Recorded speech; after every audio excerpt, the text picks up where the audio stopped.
What's going on, y'all? It's your main man, Big Wayne, D-I-E-S-E, today reporting live for another episode of Callin How I See It. You know how I do, Mr. Diesel. Alright, so check it out. You know I got to comment on this, because for those of y'all that don't know, I am an avid fan of the New York Knicks, so I got to comment on this whole Anthony Davis thing. And I almost fell hook, line, and sinker for it. I almost, but I didn't. So check it out. And I'm standing pat. I'm not sure I want Anthony Davis. I mean, I'm not, if it happens, I'm cool with it, but I lean more towards not doing it versus doing it. Because it's like I said earlier, and it's one of my points that I've just driven home. You do not trade for superstars. You sign them. You trade for role players. Don't, because the asking price is going to be way too high. It's going to be way too high. You see what I'm saying? Because, yeah, Anthony Davis is great, but look what you're going to have to give up for him. And history has shown you're better off signing him than you are trying to trade for him. That's just mathematics. That's the facts. And last time we did something like this with Carmelo Anthony, you see what it did to us. Yeah, we ended up being okay because, we had Chauncey and Amari, and we had a couple of playoff runs, but in the grand scheme of things, we really wasn't doing nothing really. You know what I mean? Because you got to gut your whole team for Anthony Davis. I mean, we're going to have to give up So, because say we do this. Let's say we give up the number 3 pick. We give up Kevin Knox, Mitchell Robinson, Dennis Smith Jr., Frank Ntilikina, and they probably want something else. Now they're going to want because we got Dallas picks too. They came up off them too. So, say they say yes. Say they accept. Okay, cool. So, now we just got Anthony Davis. And assume KD come. Even if KD come, we got that with us. Now we ain't got nothing to put around him. We've seen that before, and we won't have no depth.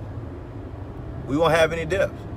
Even if we got another superstar with, say, Kyrie, Kemba, and say, I don't know, low-key D'Angelo Russell, because don't nobody seem to be talking about. He's a restricted free agent. So if Kyrie ends up going to Brooklyn, I don't see how Brooklyn keeps Kyrie and D'Angelo. So I think D'Lo will end up having to walk. And if they kept both of them, I'm not sure how that works out. But so say we do get 2 big free agents in a trade, we're gonna have to give up a trade just to get Anthony Davis, and then might have to move some other contracts and waive some people alone so we can accommodate the contract so we can re-sign them for a max. So that'll be 3 max players. And I'm sorry, but 3 max players, it's hard to have some depth with that. You ain't going to be able to move nothing with that. You ain't going to be able to sign nothing like that. And I'm not even be sure you be able to sign the role players you need. So I'm not really a fan of that. Now, if we can get them like on a low-key deal, I'd be for it. But I'm not with trading your whole team for Anthony Davis. And so I'm willing to bet. I'm willing to feel like, let's just get RJ. Let's get RJ. And let's get KD. Let's get something else. Why not?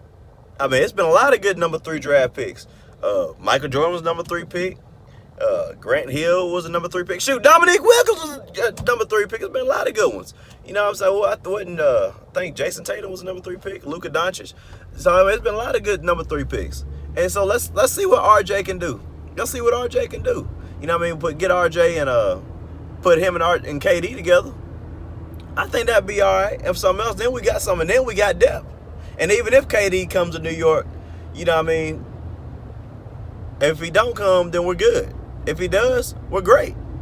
But we're not like at ground zero destruction because we done traded all our stuff away for Anthony Davis.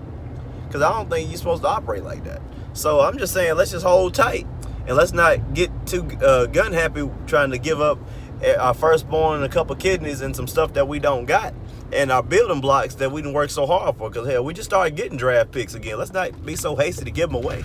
Y'all know how it's been, giving away all the draft picks. Hell, we went like a couple years without having a draft. Anyway, so now that we got it, let's not just blow it up all for Anthony Davis. Let's not forget, I like Anthony Davis too, but we've seen him in the playoffs. And there's a lot to be desired there. So let's just see what RJ can do. Let's just see. And like I said, you don't do that. I don't think we should do that. And I may be right about that. I may be wrong. I don't know. I'm just calling it how I see it. But I say we just draft RJB and try to sign some people, and let's do the same thing we was gonna try to do for Zion. Let's do it with RJ. And for all we know, we might be on something big time and special. All right, so that's all I got. Love, peace, Afro Grease. How about this thing? Yeah.